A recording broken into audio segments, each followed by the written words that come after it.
Quero cumprimentá-los com a graça e a paz do Senhor Jesus.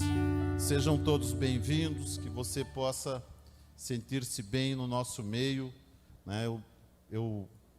Nós temos a cada culto a alegria, o privilégio de termos visitantes, né? Eu creio que o Senhor traz as pessoas, a palavra de Deus ela declara que o Senhor acrescentava às igrejas aqueles que iam sendo salvos, né?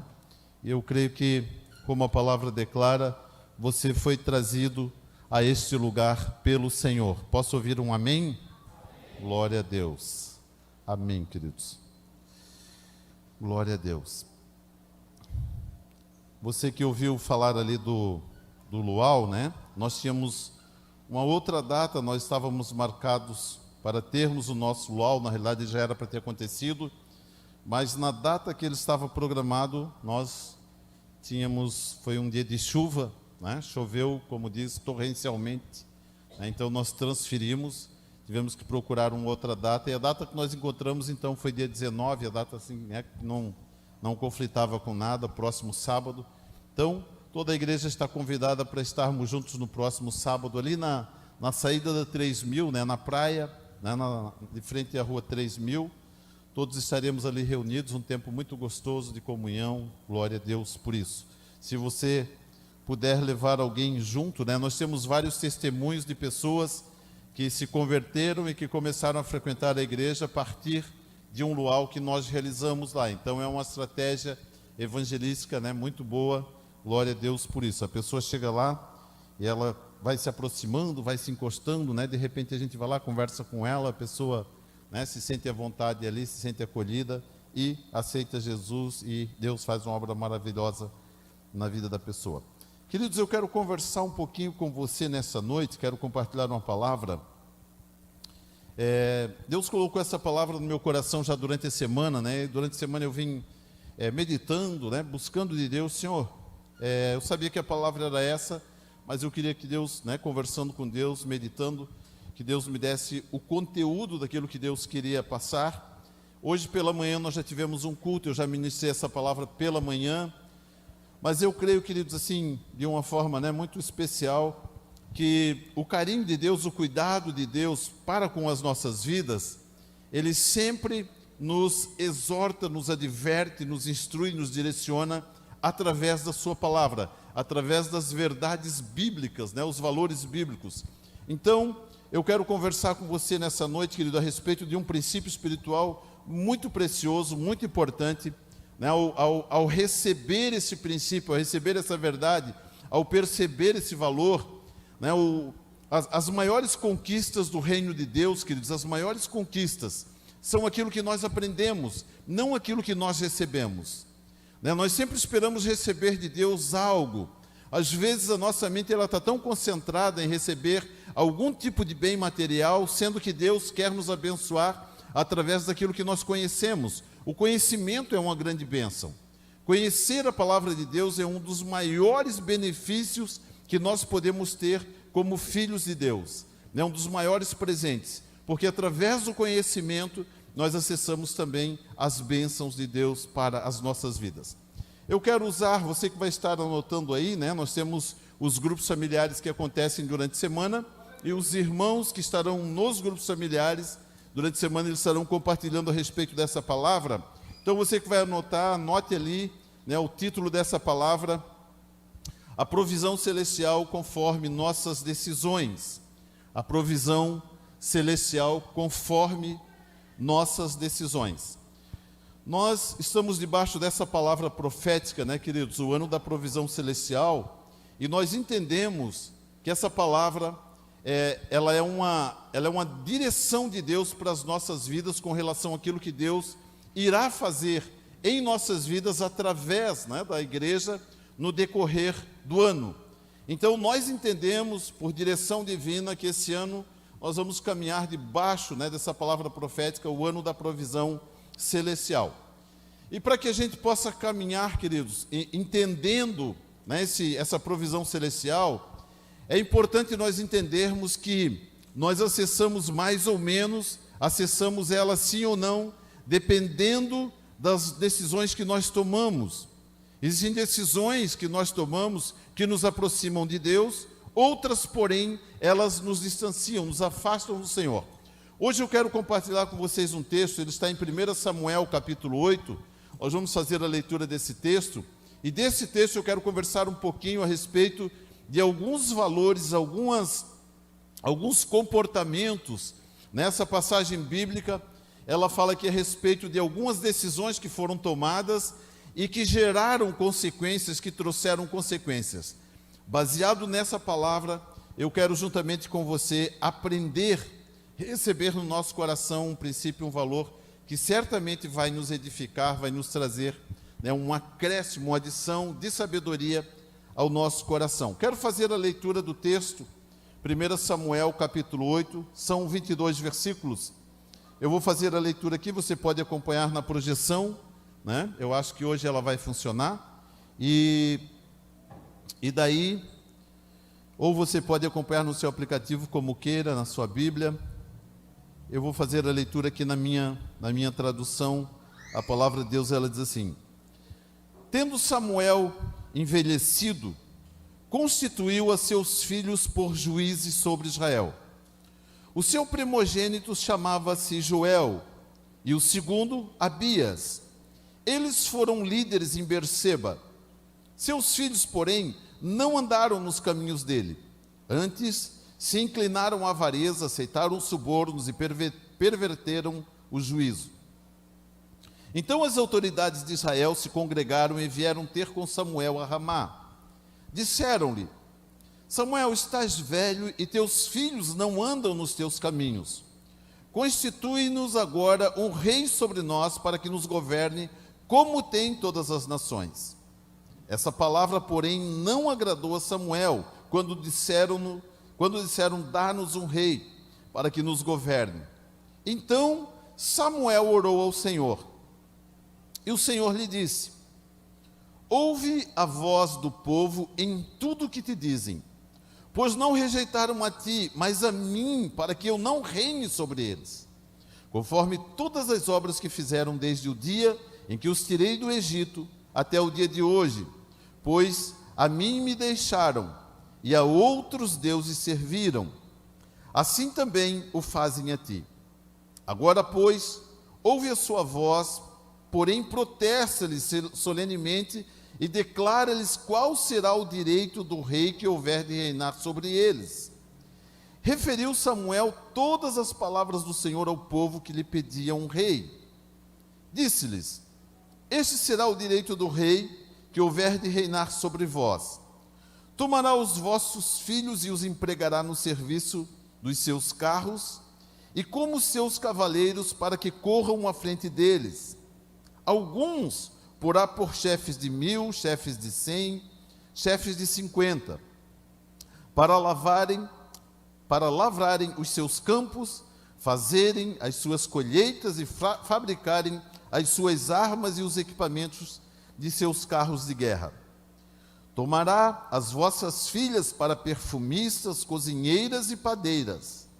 Tomará o melhor das vossas terras, das vossas vinhas, dos vossos olivais, e os dará aos seus servos. As vossas sementes e as vossas vinhas dizimará, para dar aos seus oficiais e ao seu servo. Também os vossos servos e as vossas servas, os vossos melhores jovens e os vossos jumentos tomará e os empregará no seu trabalho. Dizimará o vosso rebanho, e vós lhe sereis por servos. Naquele dia clamareis por causa do vosso rei, que houverdes escolhido, mas o Senhor não vos ouvirá. O povo, porém, não quis ouvir a voz de Samuel. Disseram: não, queremos um rei sobre nós. Seremos como todas as outras nações. O nosso rei nos governará. Sairá diante de nós e lutará as nossas guerras. Ouvindo Samuel todas as palavras do povo, repetiu-as perante o Senhor. Disse o Senhor a Samuel: dá ouvidos à sua voz, constitui-lhes reis. Então Samuel disse aos filhos de Israel: volte cada um para a sua cidade. Curve mais uma vez a sua cabeça, queridos, vamos orar ao Senhor. Pai, obrigado, Paizinho querido, por esta palavra. Nós entendemos que essa palavra é o alimento preparado, Deus, pelo Senhor para nos abençoar nessa semana. Pai, nós queremos receber essa palavra no nosso coração, entendendo, Paizinho querido, que há nela um valor necessário para as nossas vidas, necessário para o nosso conhecimento. Sabemos, ó Deus, que o Senhor tem feito um bom depósito em nossas vidas. Nós queremos fazer bom uso daquilo que o Senhor tem depositado em nossos corações. Ajuda-nos, Paizinho querido, a assimilarmos estas verdades, traduzi-las em entendimento, compreender com o nosso coração. Pai, muito obrigado, Paizinho querido, porque sabemos que o Senhor a preparou com todo zelo, com todo cuidado, para que ela seja, ó Deus, o alimento, Paizinho querido, adequado para as nossas vidas. Nós queremos da nossa parte, ó Deus, receber este alimento, Paizinho querido. Pedimos a direção do Teu Espírito Santo, tanto para ensinar, quanto para aprendermos a Tua palavra. Desde já, nós Te agradecemos por aquilo que ela resultará em nossas vidas, em nome do Senhor Jesus. Amém. Glória a Deus. Queridos, o profeta Samuel, o tempo de existência dele, o tempo do ministério dele, ele foi o último dos juízes que julgaram o povo, a nação de Israel. Foram 14 juízes. O primeiro juiz sobre Israel foi Gideão. Esse período, ele acontece depois do período quando eles passaram pelo deserto, entraram em Canaã, se estabeleceram na terra de Canaã. Porém, queridos, depois que Josué partiu, depois que Josué morreu, não havia alguém que o sucedesse, não havia alguém que desse sequência ao que Josué iniciou. Então Deus levantou Gideão, levantou um homem que foi o primeiro dos juízes dentre os 14 que julgaram Israel. Todos que se sucederam foram pessoas guiadas por Deus, movidas por Deus, para julgar de forma leal, conforme Deus estabelecia. Eles julgavam a nação de Israel, e eles viviam, queridos, numa condição de liberdade. Eles tinham a sua liberdade, as suas conquistas, tudo que eles haviam conquistado na terra, Deus consolidou essa conquista. Nessa ocasião, quando o profeta Samuel, ele se levanta para ser o juiz, dentre o povo de Israel, o povo hebreu, alguns líderes, a liderança desse povo, a liderança ali, dos israelitas, o texto diz que as autoridades de Israel então se congregaram, se reuniram, vieram a Samuel, e eles disseram o seguinte: Samuel, o negócio é o seguinte, a gente teve uma reunião, uma conversa, e nós decidimos que você está velhinho, você já é um homem de idade avançada, teus filhos não seguem os teus caminhos, teus filhos estão envolvidos com corrupção, não estão convertidos, o coração deles está corrompido. Então nós queremos o seguinte, nós queremos um rei que nos governe como as outras nações possuem. Todas as outras nações da terra possuem um rei, nós não temos. E Josué ficou meio ferido com aquilo, ele ficou meio magoado. Ele se pôs a orar, foi à presença de Deus, apresentou diante de Deus essa causa. Deus responde a Samuel, e ele diz o seguinte: Samuel, fica tranquilo, não te preocupa, eles não rejeitaram a ti. Na realidade, Samuel, eles estão rejeitando a mim, que eles estão rejeitando. O versículo 8, eu creio que aqui o versículo 8 é um versículo chave para nosso entendimento, porque ele diz assim, a resposta de Deus a Samuel, ele diz assim: conforme todas as obras que fizeram, desde o dia em que os tirei do Egito até o dia de hoje, pois a mim me deixaram e a outros deuses serviram, assim também fazem a ti. Ele diz assim: olha, Samuel, eu tirei eles do Egito, eu libertei eles do Egito, eu trouxe eles para Canaã, eu dei para eles a herança, as terras que eles possuem hoje, porém, o coração deles está corrompido. O coração deles, eles me abandonaram, eles servem outros deuses. Por isso Por isso que agora eles não querem mais que eu governe sobre eles. Por isso que pediram um rei. Então, Samuel, fica tranquilo que eles não rejeitaram a ti. Eles rejeitaram a mim. Diga para eles que conforme eles pediram, assim eu farei. Porém, essa decisão deles tem um preço, tem um custo a decisão deles. A partir de hoje, a partir do momento que esse rei for estabelecido, eles, os filhos deles, serão levados para integrarem o exército do rei, para servirem nas plantações dos reis, para construírem arma de guerra para os reis. As filhas deles serão levadas para servir ao rei. As posses deles, os bens deles, alguns ou uma parte deles serão tomadas para servir ao reino. A partir de hoje eles não terão mais essa liberdade. Tudo que eles tiverem, aquilo que o rei desejar, lhes deverá ser obrigatoriamente dado ao rei. Samuel então vai a eles, entrega a eles essa proposta da parte de Deus, e diz, mesmo assim, nós queremos um rei. Eu quero conversar, e foi-lhes dado então o rei Saul, o primeiro rei de Israel, né? Eu quero conversar um pouquinho nessa noite, queridos, sobre decisões que nós tomamos. Nós tomamos decisões naturais que produzem efeitos espirituais. Queridos, as decisões que nós tomamos, quando nós não temos o entendimento daquilo que decidimos, nós podemos fechar portas espirituais que Deus abriu em nosso favor. Deus fez todo esse processo, ele faz Samuel lembrar, ele disse, olha Samuel, eu tirei eles do Egito, eu trouxe eles para Canaã. Deus diz isso a Samuel para que Samuel lembre eles, que o que eles possuem agora não foi resultado do esforço do braço deles, foi a graça e o favor de Deus. E eles viviam numa condição de liberdade. Porém, queridos, essa liberdade agora, pela decisão deles, lhes foi tirada. A partir de agora, eles não tinham mais essa liberdade. Eu quero colocar aqui três pensamentos, e através desses pensamentos eu quero, juntamente com você, eu quero construir aqui um pensamento, queridos, para que nós saibamos o valor das decisões que tomamos, a importância de decisões que tomamos e suas consequências. O primeiro pensamento, o versículo 5, ele diz assim,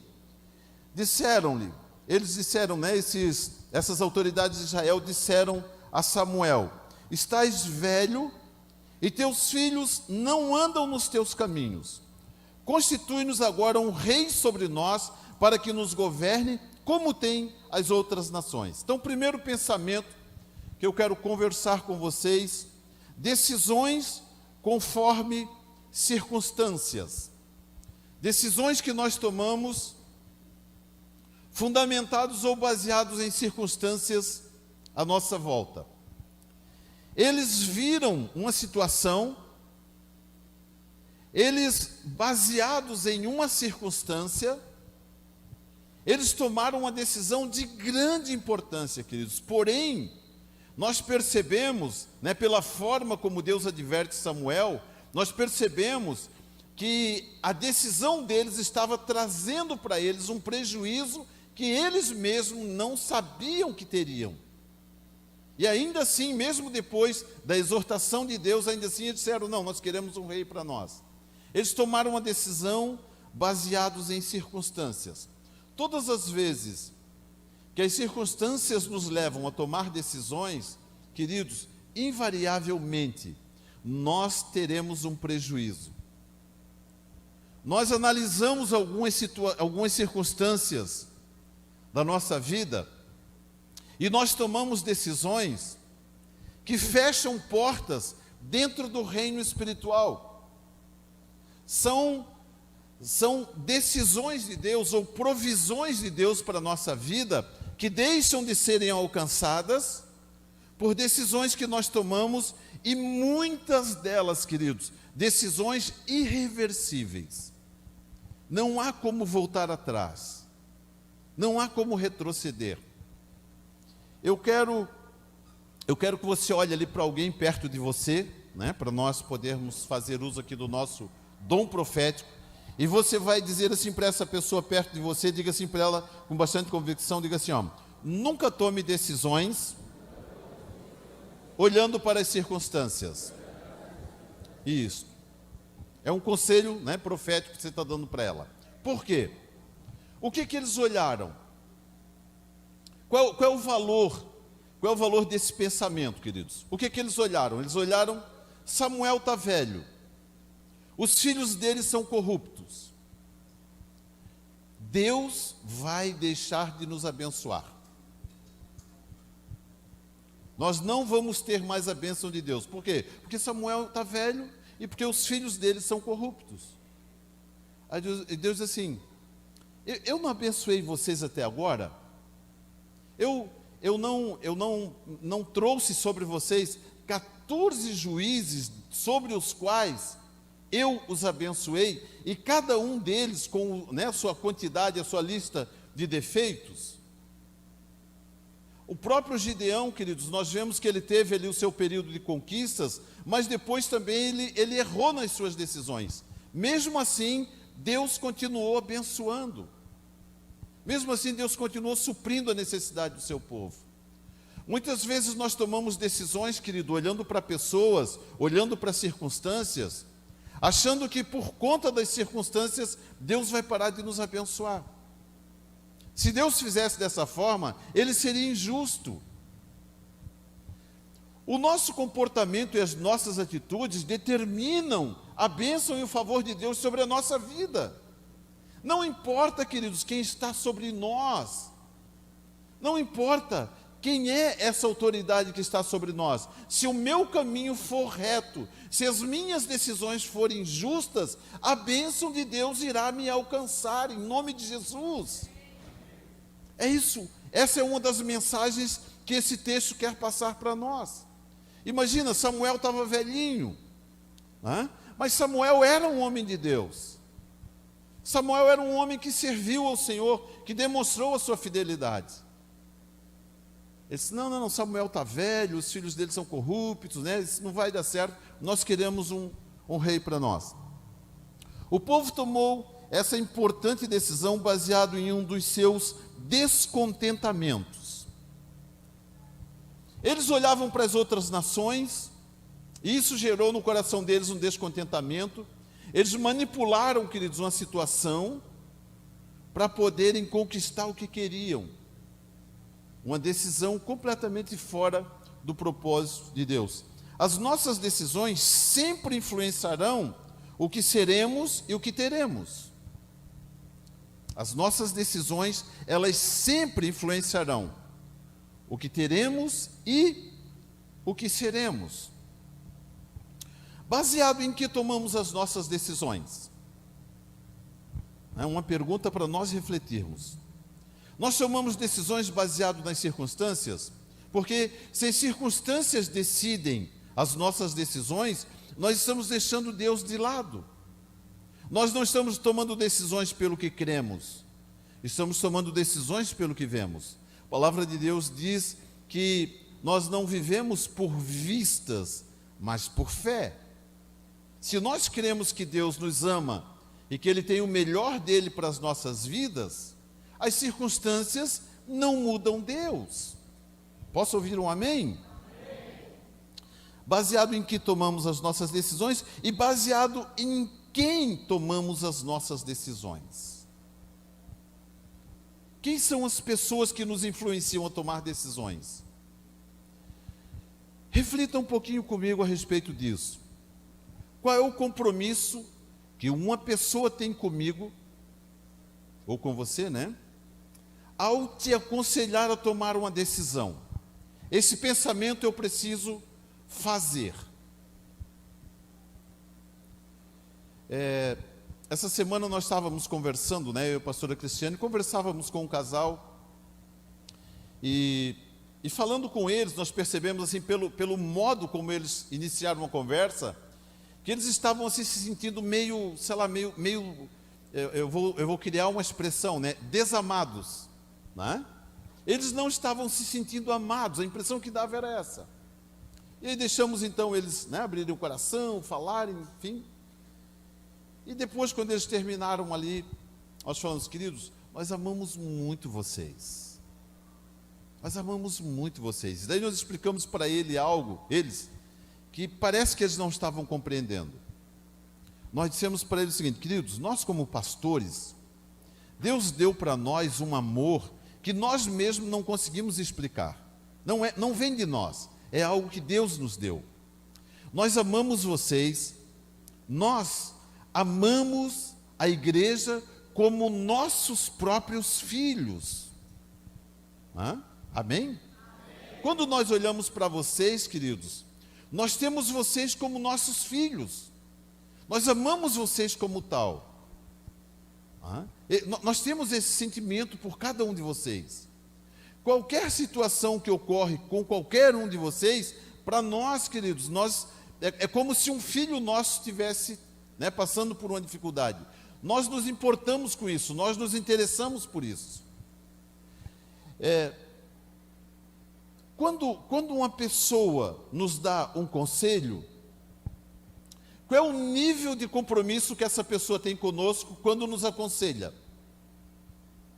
Existem pessoas que elas dão conselhos, mas elas não têm responsabilidade sobre a nossa vida se aquele conselho não der certo, não funcionar.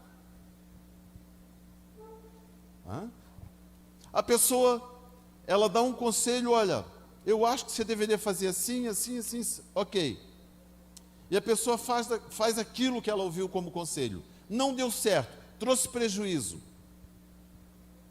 Você vai levar o estrago para aquela pessoa lhe ressarcir? É só: olha, eu só dei o conselho, não tenho compromisso nenhum com isso. Quem fez, você poderia ou não ter feito, você escolheu fazer, eu não tenho compromisso contigo. Sabe, queridos, as decisões que nós tomamos, elas precisam serem direcionadas por alguém que tem responsabilidade sobre as nossas vidas. Por isso que é importante os grupos familiares. O seu líder de grupo familiar tem um compromisso com você. O seu pastor tem um compromisso de amor com você. Amém? Nós tomamos decisões baseadas em instruções que nós ouvimos de outros lugares. Aquilo gera um prejuízo em nossas vidas. E depois, como resolvemos isso? Queridos, quando alguém me dá um conselho, a primeira coisa que eu faço é considerar a vida daquela pessoa. Quem é essa pessoa? Qual é o grau de comprometimento dela com o reino de Deus e com a igreja? Essa pessoa tem compromisso com a igreja? A vida dessa pessoa dá crédito para ela dar conselho para alguém? É importante nós entendermos isso. Não é qualquer conselho que vem da parte de Deus. Esses homens se reuniram,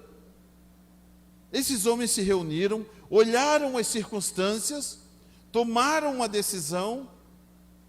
A decisão deles influenciou toda a nação de Israel, ou seja, trouxe prejuízo para toda a nação de Israel. Existem decisões que nós tomamos que geram prejuízos irreversíveis. Toda decisão baseada em conselhos de pessoas que não possuem responsabilidade espiritual sobre as... Deixa eu dizer de novo. Tomamos decisões baseadas em conselhos de pessoas que não possuem responsabilidade espiritual sobre as pessoas que aconselham. Um tempo atrás, nós tivemos um caso e a consequência, uma pessoa ouviu um conselho, tomou aquela decisão, isso trouxe uma consequência, trouxe prejuízo para ela. Ele disse: pastor, é que eu ouvi uma pessoa lá da igreja tal e não sei o quê, quem é essa pessoa? Ele trabalha junto comigo, é uma pessoa que a gente trabalha junto, ele me deu um conselho, mas o que ele faz na igreja dele? Não, na igreja dele ele não tem compromisso nenhum na igreja dele. O pastor dele não dá crédito para ele, ele vem. Se ele não tem crédito na igreja dele, Como que ele vai ter crédito na vida de uma pessoa, né, que está debaixo de uma outra autoridade espiritual? Sabe, queridos, quem está nos aconselhando? De onde está vindo o conselho que está chegando no nosso coração? Qual é a fonte? Isso é importante, queridos, isso é muito importante. Decisões tomadas por circunstâncias sem a direção divina destroem casamentos, mutilam famílias, separam relacionamentos. Decisões tomadas por circunstâncias e sem a direção divina destroem casamentos, mutilam famílias e separam relacionamentos. Nós estamos caminhando, né, praticamente 30 anos com Jesus e já vimos muito disso. E depois que esse estrago está feito, queridos, como que conserta isso? Como que reverte essa situação? O texto diz, né, Samuel, estás velho, teus filhos não andam nos teus caminhos. Essa decisão foi tomada em cima de uma situação natural que trouxe um prejuízo espiritual.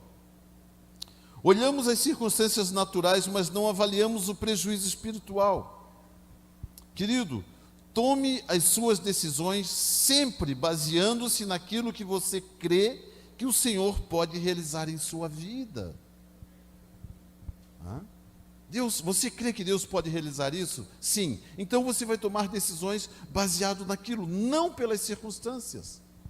As circunstâncias não podem mudar a sua trajetória. As circunstâncias, às vezes, elas nos levam a tomar atalhos. Não existe atalhos para caminharmos para a presença de Deus, é uma linha reta, né? Não podemos pegar atalhos, não existe atalhos para seguirmos na direção do Senhor. Segundo pensamento,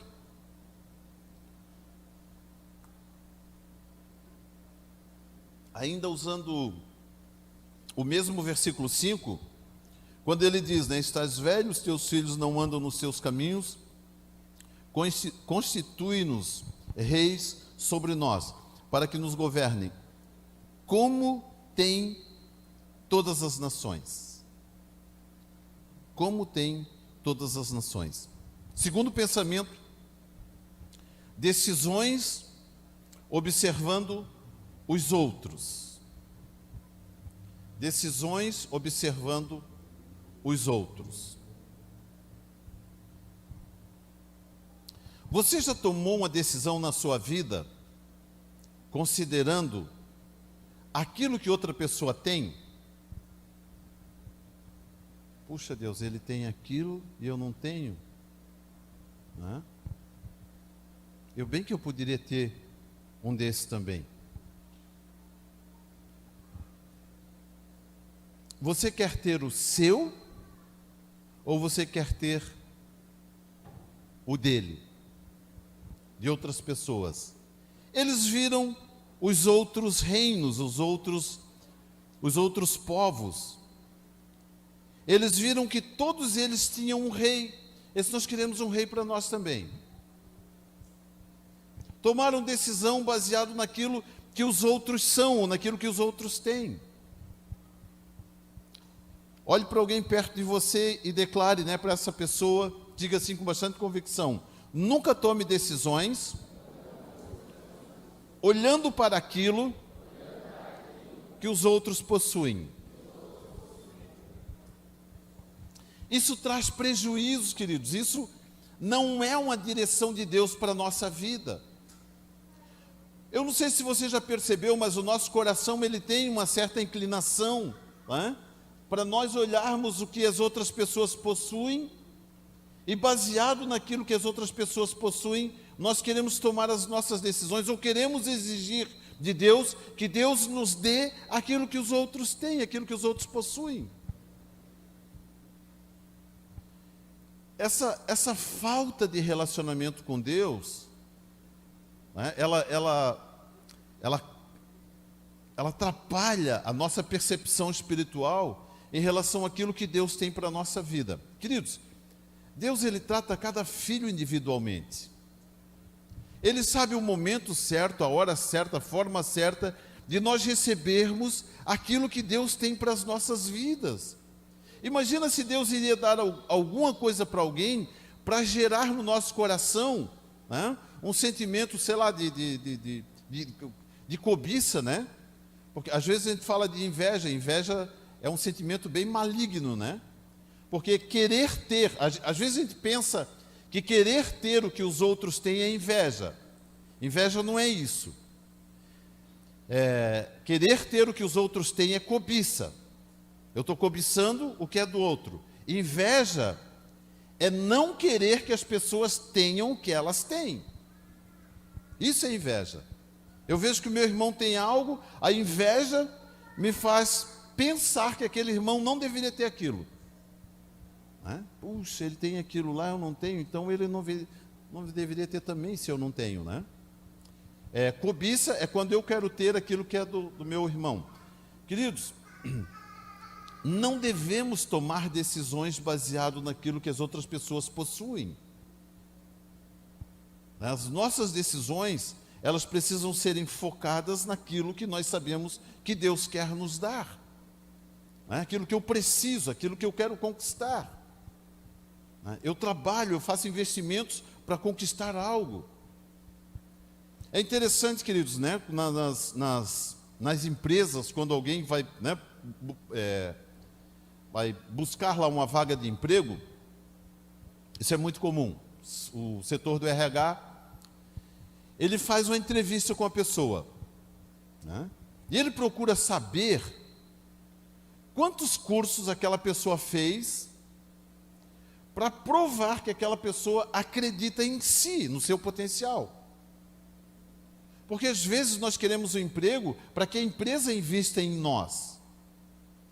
Mas imagina você chegar numa empresa, né, com o seu currículo, os cursos que você fez, que você investiu em você mesmo.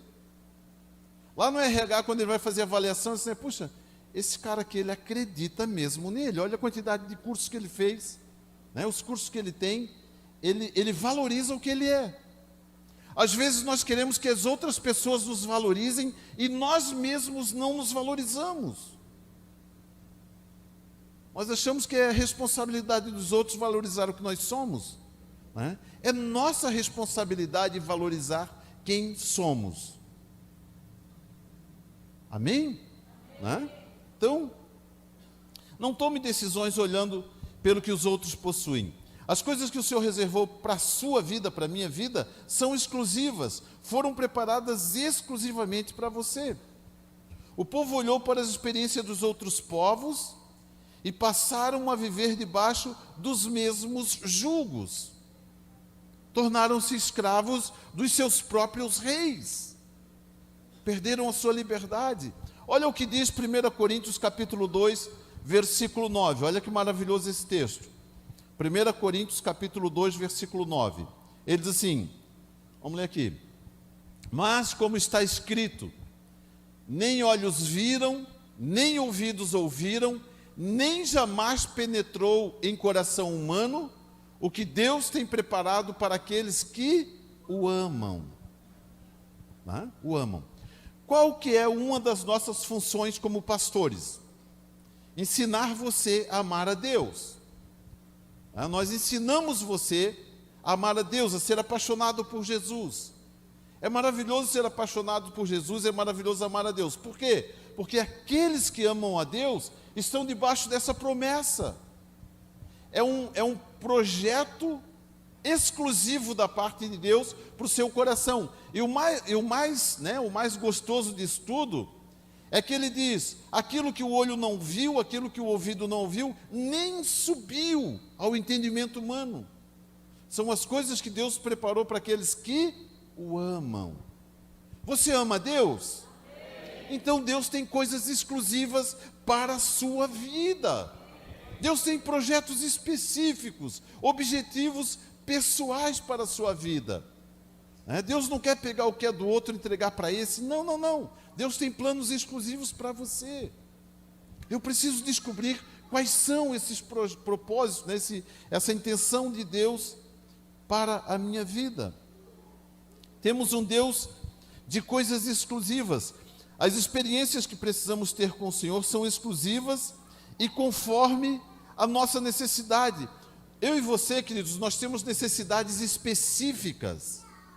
Deus conhece essas necessidades e Ele supre na proporção exata da nossa necessidade. Aquilo que nós necessitamos, Deus trabalha para prover, né? Nós estamos falando aqui, né, da provisão celestial conforme as nossas decisões, conforme as nossas escolhas. Não é a experiência do meu irmão que servirá de resultado em minha vida, mas as minhas experiências pessoais com o meu Deus. As minhas experiências espirituais com Ele. O Senhor reservou experiências específicas para cada filho seu. O nosso papel é descobri-las, descobrir quais são as bênçãos de Deus para a minha vida. Quando tomamos decisões baseadas naquilo que os outros possuem, isto indica o verdadeiro sentimento do meu coração. Estou desejando o que os outros possuem. E para nós finalizarmos aqui esse pensamento, então, o terceiro pensamento, eu quero usar aqui um outro texto, eu quero usar o texto de Jeremias, o texto do livro do profeta Jeremias, capítulo 29, versículo 11. Eu vou ler aqui na minha versão, queridos. 29, 11. A palavra de Deus é assim: pois eu sei os planos que tenho, Deus falando através do profeta Jeremias, Deus falando. Ele diz, pois eu sei, Deus sabe, os planos que eu tenho para vós, diz o Senhor, planos de paz e não de mal, planos para vos dar uma esperança e um futuro. Os planos de Deus, os propósitos de Deus, a intenção de Deus. Ele diz assim, filhos, eu sei quais são os planos que eu tenho para vós. São planos de paz e não de mal. Ele diz assim, filhos, eu não sou um Deus maldoso, eu não planejo mal para as vossas vidas, eu planejo bem, eu planejo dar paz para vocês, eu planejo planos de paz, planos de bênçãos, planos de conquistas, planos maravilhosos, planos extraordinários, ele diz. Planos para vos dar uma esperança e um futuro. Querido, você que é pai, tem o seu filhinho lá, 4, 5, 6 anos. Você se importa com o futuro do seu filho? Sim ou não? Você trabalha para que o seu filho tenha um bom futuro? Claro que você trabalha. Você abre mão muitas vezes de algumas coisas para si mesmo, para poder investir no futuro do seu filho, para dar-lhe um bom colégio, uma boa instrução, uma boa formação, às vezes para dar-lhe algo para agradar a ele. Você abre mão de coisas suas para poder abençoar o seu filho.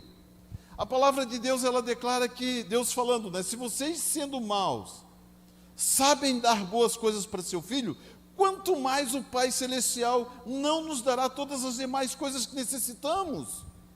Os planos de Deus são planos extraordinários a nosso respeito. Nós muitas vezes esquecemos disso e começamos a buscar, por exemplo, aquilo que os outros têm, ou tomamos decisões baseadas em circunstâncias. As circunstâncias mudam o tempo todo, queridos. As circunstâncias uma hora são favoráveis, daqui a pouco elas são contrárias, depois são favoráveis de novo, depois são novamente contrárias. Se nós ficarmos tomando decisões pelas circunstâncias, nunca tomaremos a decisão certa. Agora vem o Senhor, e Ele diz, pois eu sei os planos que tenho para vós, diz o Senhor, planos de paz e não de mal, planos para vos dar uma esperança e um futuro. Terceiro pensamento, decisões segundo o Senhor. Decisões segundo o Senhor. Mais uma vez, você vai usar aí o seu dom profético, olhando para alguém perto de você, e você vai declarar o seguinte para essa pessoa que está aí perto de você. Diga assim, tome as suas decisões olhando sempre para aquilo que o Senhor tem para a sua vida. Isso. Tome as suas decisões, queridos, entendendo isso, percebendo isso. O que Deus tem para a minha vida? Qual é a vontade de Deus para a minha vida?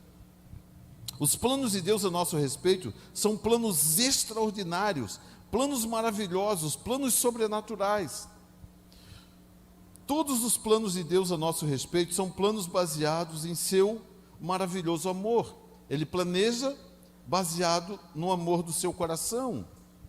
Êxodo capítulo 20, versículo 2, ele diz assim: eu sou o Senhor, o teu Deus, que te tirei da terra do Egito, da casa da servidão. Queridos, será que Deus precisa nos lembrar de onde Ele tirou? Será que Ele precisa nos lembrar da obra que Ele fez em nossas vidas para que a gente precise compreender isso? No entanto, Ele faz isso na Bíblia diversas vezes. Ele diz: eu sou o Deus que tirou vocês do Egito, que levei vocês para Canaã, sou eu, Ele diz. Eu sou esse Deus. Olha Colossenses capítulo 1, versículos 13 e 14, ele diz assim, o escritor aos Colossenses, o apóstolo Paulo, ele diz assim: Ele, Deus, nos tirou do poder das trevas e nos transportou para o reino do Filho do seu amor, em quem temos a redenção, a saber, a remissão dos nossos pecados. Se Ele fez isso, os planos dele não são bons, não são maravilhosos, não são extraordinários? São. Eu preciso crer nisso. Às vezes eu me sinto como um filho, não desejado por Deus, como alguém que Deus não queria ter entre os seus filhos. Este Deus maravilhoso que nos tirou da terra da escravidão, nos trouxe para o reino do Filho do seu amor. Esse Deus, Ele é maravilhoso, queridos, Ele tem planos a nosso respeito. A liberdade que temos hoje é resultado de uma obra maravilhosa realizada pelo Senhor Jesus na cruz do Calvário. Nós somente somos livres porque Jesus decidiu realizar a obra que realizou em nosso favor. Por esta obra fomos libertos e jamais haveremos de nos tornar novamente escravos. Jamais abriremos mão de caminharmos guiados pelo Senhor em todas as nossas decisões.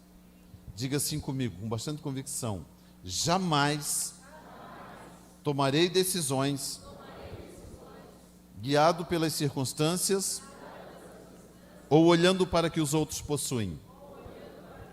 Todas as minhas decisões serão tomadas baseadas naquilo que o Senhor tem para a minha vida. Você crê nessa palavra? Então aplauda Ele com toda a alegria do seu coração.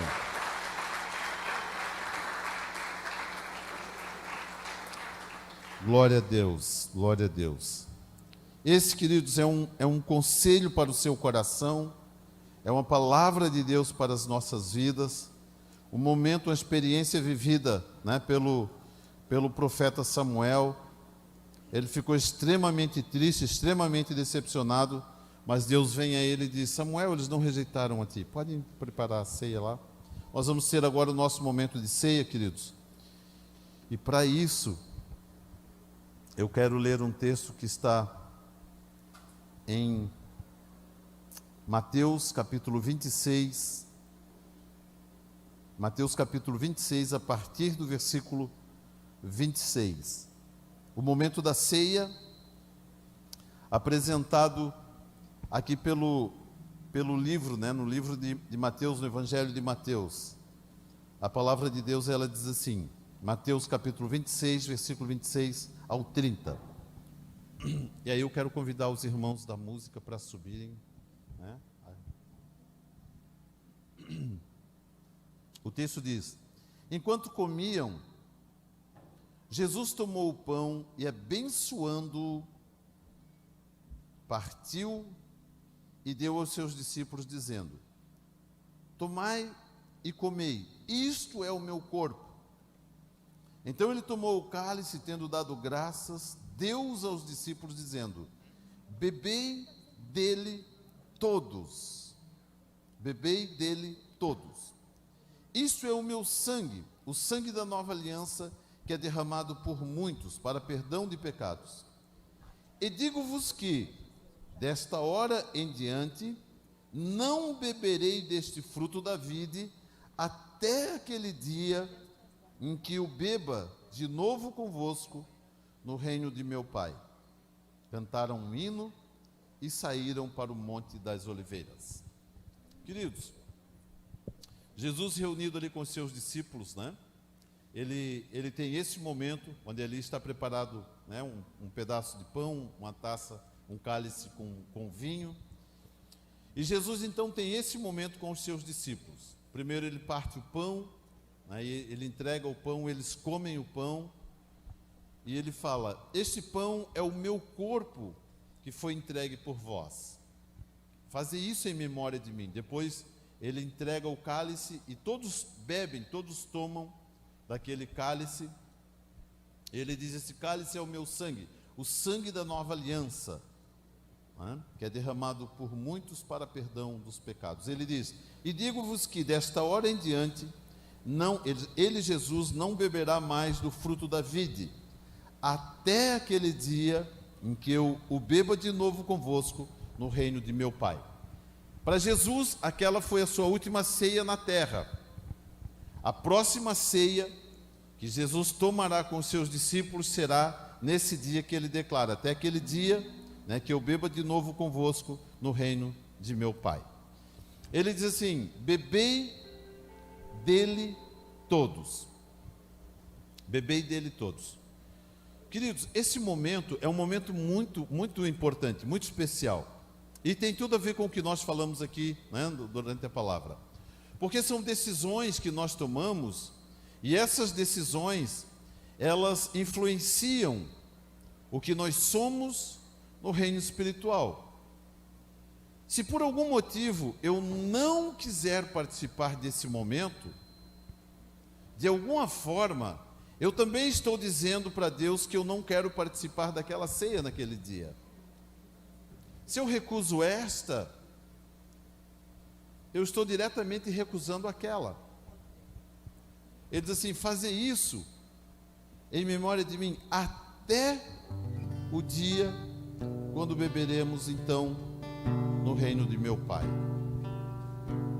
Participando da ceia, eu digo assim: Senhor, eu quero participar dessa ceia hoje, porque participando dessa ceia hoje, eu estou certo de que participarei daquela ceia junto com o Senhor, na presença do Senhor. Estarei lá. Estaremos lá. Estaremos lá na presença do Senhor. Existe um valor espiritual muito importante, queridos. Você já percebeu como, de alguma forma, existe uma voz, e ela surge, ela vem de diversas formas, e ela nos diz, sempre quando chegamos nesse momento, essa voz nos diz o seguinte: você não pode participar desse momento. E nós dizemos: por que eu não posso? Porque você é um pecador. Queridos, a ceia é para o pecador. Senão não haveria necessidade. Imagina se nós não fôssemos pecadores, por que tomar a ceia? Se ela representa o sacrifício de Jesus que removeu o meu pecado. Nós tomamos a ceia, nós participamos da ceia como forma de reconhecimento que eu preciso. Por isso que Jesus diz: bebei dele todos. Nunca deixe, queridos, nunca deixe alguém te convencer que você não pode participar desse momento. Ele foi feito para mim e para você. Nós somos os que mais necessitamos participar desse momento. Essa ceia, quando ela foi preparada pensando em nós. Ela foi preparada pensando na nossa condição. Imagina isso. Deus nos criou. Ele não nos conheceria? Ele sabe os pensamentos que passam no nosso coração. Ele sabe todos os detalhes da vida que levamos. Todos. Nenhum dos detalhes da nossa vida estão ocultos diante de Deus. Tudo está exposto diante de Deus. Todo o seu dia de hoje está diante de Deus. Já imaginou, querido, se realmente só os não pecadores pudessem participar da ceia? Já imaginou se fosse assim? Quantos participariam? Então a ceia é para nós, por isso que ele diz: bebei dele todos. Eu quero pedir, por gentileza, põe-se de pé, nós vamos orar. Os irmãos vão levar essa ceia até você depois de orarmos. Você vai receber ali um pedacinho desse pão, um cálicezinho do suco. Nós vamos cear juntos, nós vamos ter esse momento juntos. Curve sua cabeça por um instante. Pai querido, obrigado. Obrigado, Pai, porque através do sacrifício do Senhor Jesus, o Senhor nos tornou novamente aceitáveis ao Senhor. Nós não tínhamos como acessar a sua presença, Pai. Nós não podíamos acessar a sua presença. E através do sacrifício do Senhor Jesus, ali na cruz do Calvário, quando o véu rasgou-se de cima a baixo, Senhor, o Santo dos Santos se tornou acessível a todos aqueles, Pai, que concordam com esse sacrifício, que recebem esse sacrifício. Pai, obrigado, Pai, porque o sacrifício do Senhor Jesus é para nós um caminho para a Tua presença. Nós podemos nos achegar, ó Deus, diante do Senhor. Este momento, Paizinho querido, é para nós algo de extrema relevância, muito importante. Nós queremos reconhecer o valor que há, ó Deus, naquilo que estamos realizando agora. Eu quero abençoar, Paizinho querido, esses elementos, o pão, o suco, do qual nós vamos participar agora, Pai, em nome do Senhor Jesus. Os irmãos estarão entregando, eles estarão indo até você. Receba ali, não coma já, nós vamos fazer juntos isso. Receba ali, segure ele com você. Nós vamos cear todos juntos, todos ao mesmo tempo. Glória a Deus.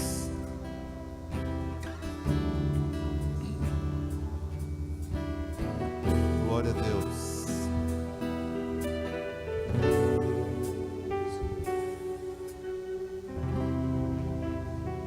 Glória a Deus. Aleluia. Enquanto você aguarda ali, vai orando, né? Vai colocando a sua vida diante do Senhor. Vai declarando que você recebe essa palavra no seu coração.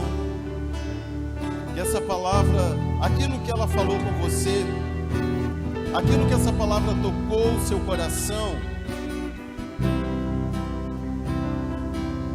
aquilo que nos move, quais são os valores que nos movem, que nos fazem tomar decisões. Aleluia. Obrigado, Pai. Obrigado, Senhor. Obrigado, Senhor. Te louvamos, te louvamos, te louvamos. Glória a Deus. Glória a Deus, glória a Deus. Palavra de Deus no livro, primeira carta de Paulo aos Coríntios, capítulo 11, o versículo 23 em diante, o apóstolo Paulo, ele diz assim: pois eu recebi do Senhor o que também vos ensinei, que o Senhor Jesus, na noite que foi traído, tomou o pão, tendo dado graças, partiu e disse: isto é o meu corpo, que é entregue por vós. Fazei isso em memória de mim. Todos receberam? Amém? Todos receberam? Então, nesse momento, queridos, você pode comer do pão.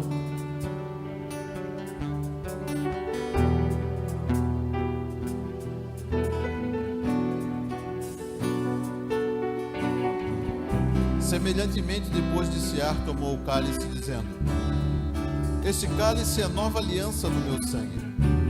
Fazei isso todas as vezes que beberdes em memória de mim. Pois todas as vezes que comerdes deste pão e beberdes deste cálice, anunciais a morte do Senhor até que Ele venha. Você pode tomar do cálice nesta hora.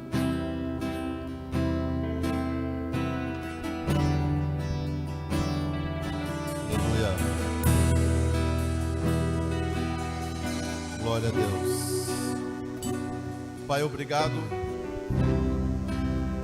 Obrigado, Pai, por esse momento tão precioso, tão especial, Paizinho querido. Nós nos alegramos, Deus, por tudo aquilo que o Senhor realiza. A obra do Senhor, ela é eficaz, ela é eficiente, Deus. A obra do Senhor, Pai, ela não para, ó Deus, pela metade.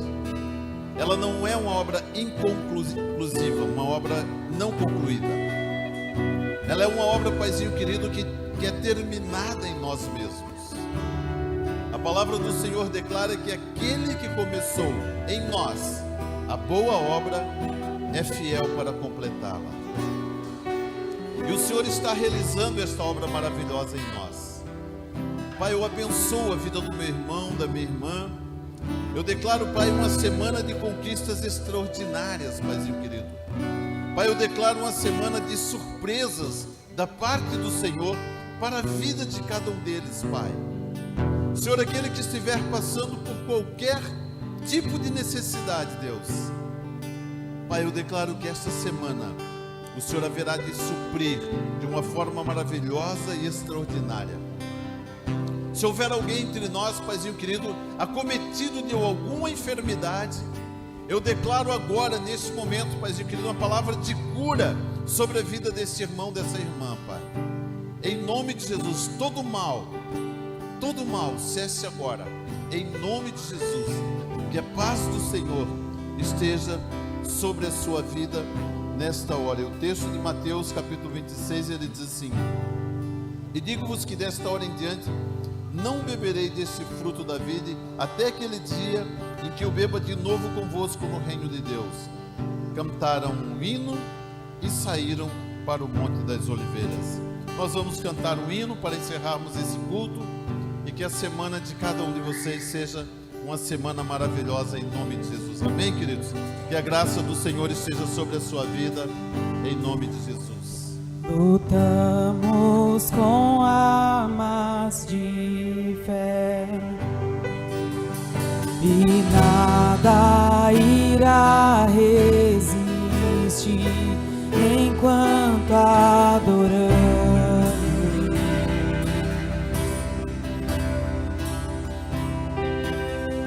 Em meio às tribulações, o nosso Deus é vencedor, nós o adoramos.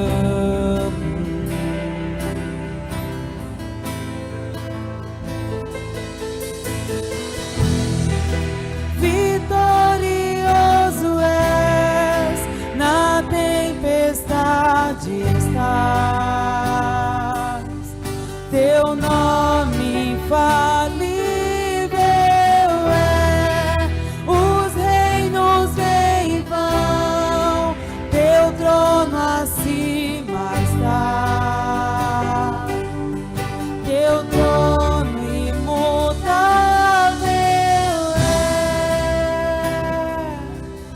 o inferno não prevalecer e nada irá nada me impede, eu te adorarei.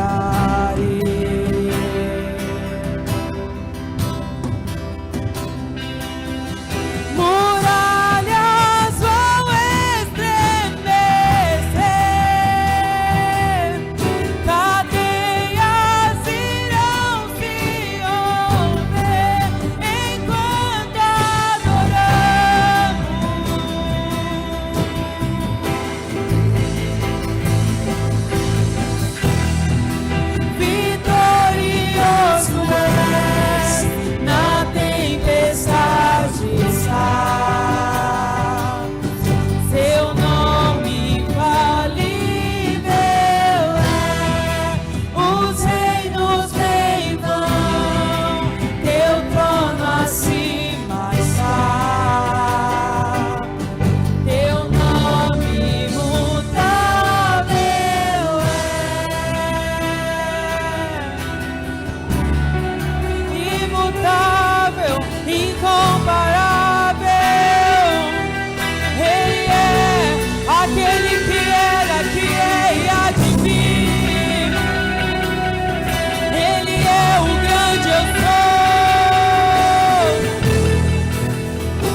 Aleluia.